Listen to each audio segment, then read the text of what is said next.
today we got to play Shallow Sea. Now, Shallow Sea is definitely a tile placement tableau building kind of thing. And obviously you're trying to get the most victory points. But in the process of doing so, you create this beautiful coral reef of life, I guess. But before we get into it, don't forget to hit the subscribe button and the notification bell because board games are amazing, and that's what we do here at Legends of Nirvana. Now, Randy, can you tell us a little bit more about Shallow Sea? I can. Specifically, I won.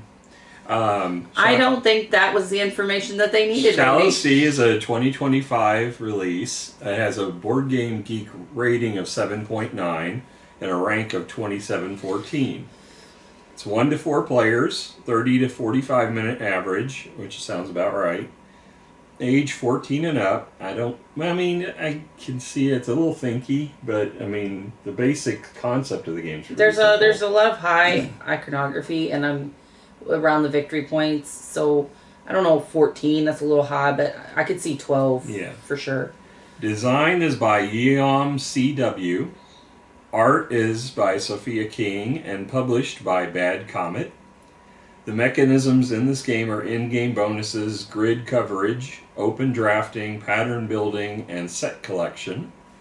Now, the base game has an MSRP of $50. The cheapest online spot I found was Boardtopia, which had it for $33.99. And then after that, pretty much everybody else has it for $39. Card House, Game Nerds, Tabletop Merchant all had it at $39.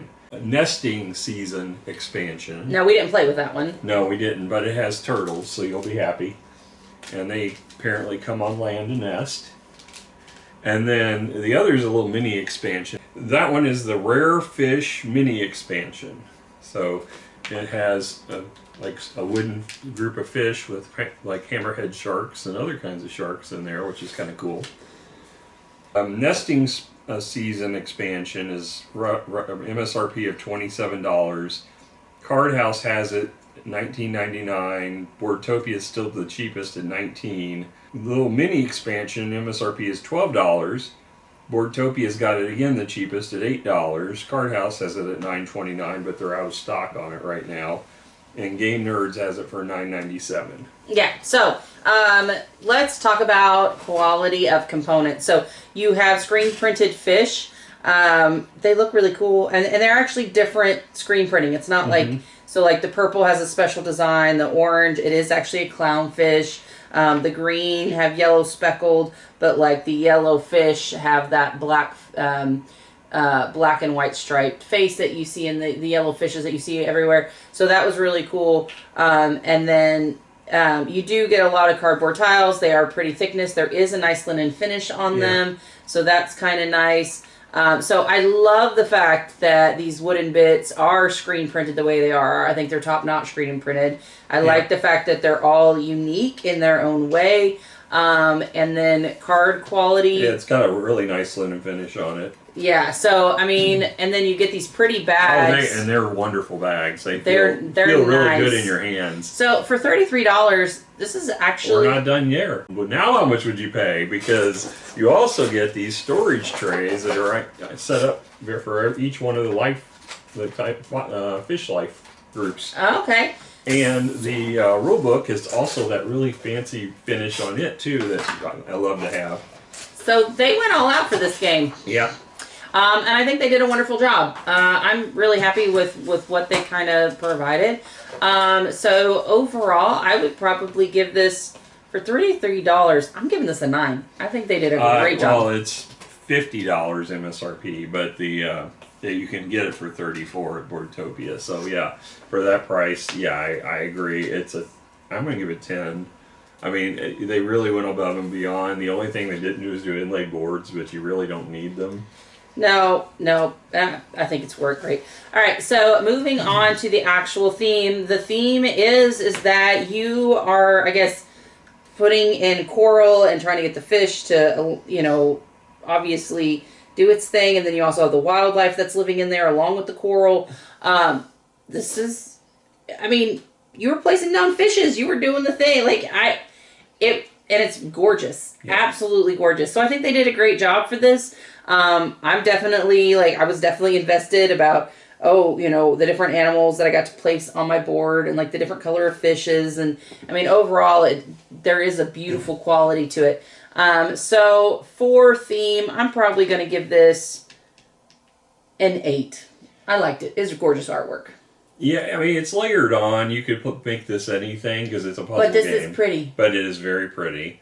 The artwork alone justifies it being above, the average 5. I don't know if I'm quite an 8 on it just because it's not intrinsic to the gameplay. I'll probably give it a 7.5. It's close. You're diversifying your board. I know that, and I enjoy. I love fish, and I love the whole theme of it. It's just it doesn't fit. Listen, obviously, it's not I was forced into the gameplay. Well, I mean, it's a puzzle game, right? Yeah, it's a puzzle game. So, for a puzzle game, it's solid. Yeah, it is. Anyway, so moving on to the actual book, you've already stated that. Yes. Beautiful. Oh, yes, the nice feel. It's 20 pages length, has a cover, matches the box. All right, so it's got the components in here with the pictures, which is nice. The game setup is really well laid out. The only confusion was really was in the initial getting the tiles into the box. We didn't see the little numbers at the bottom because they're white on white and blue. So it was really hard to see the little numbers. I wish they would have made them a little more obvious. But, maybe they were trying to hide them so that you didn't see. Yeah, so they wouldn't detract from the beautiful game. Yes, but, there's functionality versus game, art. I'm with the prettiness. Yeah. So that was my vote. All right, so then, going through the goal of the game, there's a little bit of story in here about, basically marine life throughout. It'll say story, and it'll give you a little blurb. It's got the turn order, what happens on your turn, and it's really basic. Coral, they can explain how that works. They explain how the fish go down when you pick up the fish. I mean, it goes through all of the gameplay in pretty good detail. Yeah, the only challenge we had with the rulebook was the marine life tiles. They're kind of in the middle of the book, page 7, and it goes through and explains what the iconography are for those tiles. But you have to turn between pages 7 and 8, which is in the middle of the rulebook. It would have been nice to have that on a cheat sheet, just so that you could reference it quickly. It's that was an oversight in my opinion. Because that'll dock it a little bit on the rules, but other than that, it's a pretty quick read. You get to page 10, it's got the game end, then the scoring on page 11, and then after that, it goes into kind of the solo mode and then achievement mode where you can shoot for certain goals. And they have a ton of goals back here. It's a lot of. And then the appendix is referring to the different tiles by number. And the encyclopedia of the different types of animals. It's basically got little factoids about all the different fish animals in the game, which is kind of cool. And then it does have a little quick setup guide referencing like certain combinations of marine life they recommend for first few tries, which you can basically pick whichever ones you want during the game. So I'll probably go ahead because it is a quick read. It's not that bad. I'll give it an 8. I probably would have given it a 9 or 10 otherwise if it weren't for the fact that they put that in the middle of the book, which is kind of a nuisance. Okay, all right, so let's talk about gameplay. So it's actually pretty straightforward in the fact that you are either going to choose a combo of fish and coral or fish and animal life, which aka victory points. So, but you need the coral. Well, the coral gives you victory points too. Right, but yeah, so they're two different styles. So for example, I could choose this, or I could go this front. Okay, so but it has to be in the same column unless you spend shells, which we'll get into later. Right. So so going to make a choice over here. I will make choices that I don't know. I will say at the end of the game, it gets a little iffy. So fine, I will. Oh no, I need a yellow. Yeah, you've already got an extra tile on the board. I know, I put it on there. Yeah, the game ends when you have 4 empty slots on your board. So after everybody has all gotten to that point.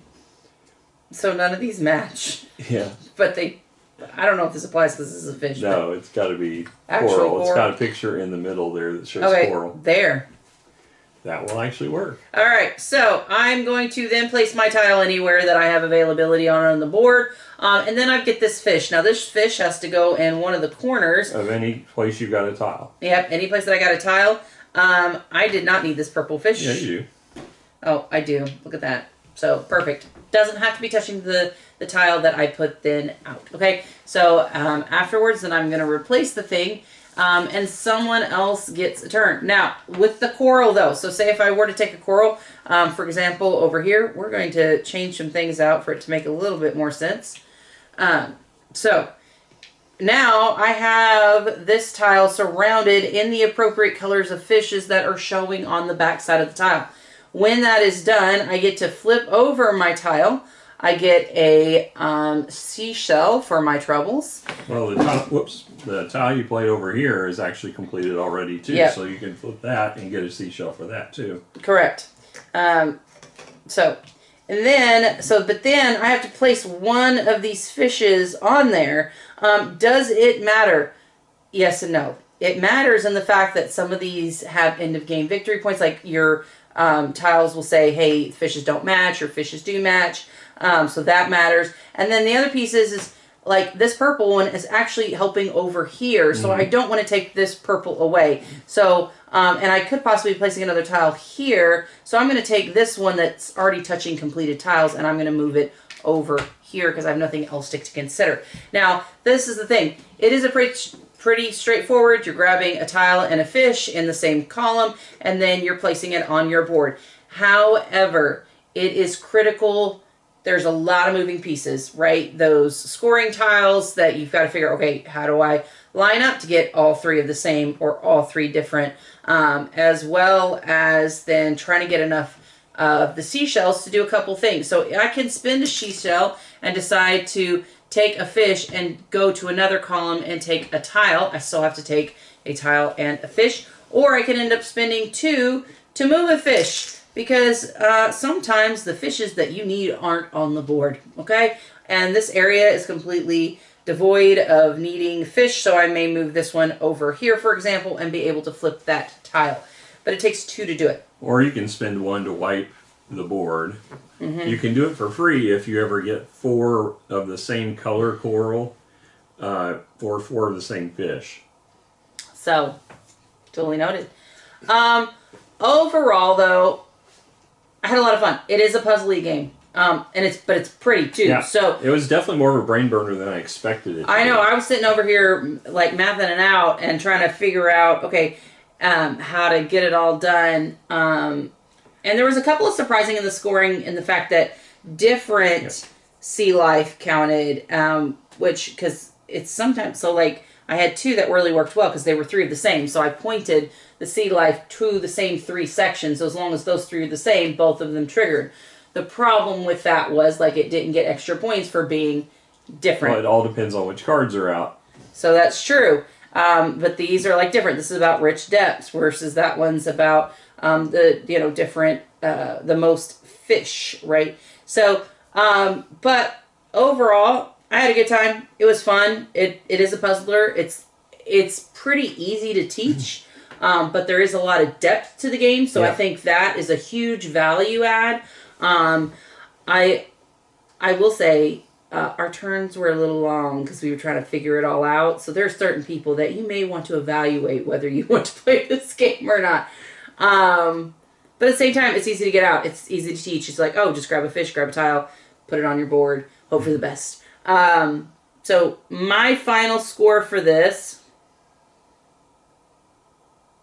an 8. It was a good, solid game. I enjoyed it. Yeah, I think I actually like the brain burning aspect a little bit more. Just like I like my score about 2 points more than yours. I think I'm going to give it a 9. I mean, for what it is, of this being a puzzle game, it's definitely one that I think there's going to be a lot of replayability in. And then it's already got 2 expansions for it. Oh, and it's really, it's pretty. Like, if you go like, oh, let's get that, I'll be like, okay. Like, I'm not going to fight you on it or anything like that. Will I remember it? It's pretty enough that I will probably remember it.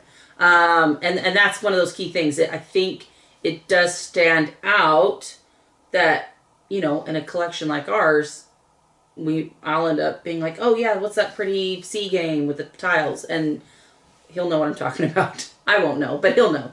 And I think we'll end up playing this a couple of times, definitely. So, yeah. A couple. I think we'll play it a lot more than a couple because it's a quick game. Yeah, well, I don't know because we never get to play a game more than once. That is not true. Lately, actually, we have been doing a lot of replayability. Yeah, we've been burning through all the games I got for Christmas. I think we've only not played one of them so far. Well, I mean, that's actually the point. Yep. And we will be getting those reviews up as soon as we have time to film them. Not my fault. Totally my fault. I lost my voice for a week, and now she's giving that to me, so I'm struggling. Well, no, hold up. Now you can't be. No, I've been sick since Christmas. Okay, he made me sick, if anything. So yeah, I'm just taking my time getting over it because I have to do things slow and steady because I'm old. I ain't old. It's his problem, not my problem. But yeah. Well, guys, we had an absolute blast. Hopefully, you'll come hang out with us again. We'll catch you guys later. Bye. Like, so what you did there, catch you guys later?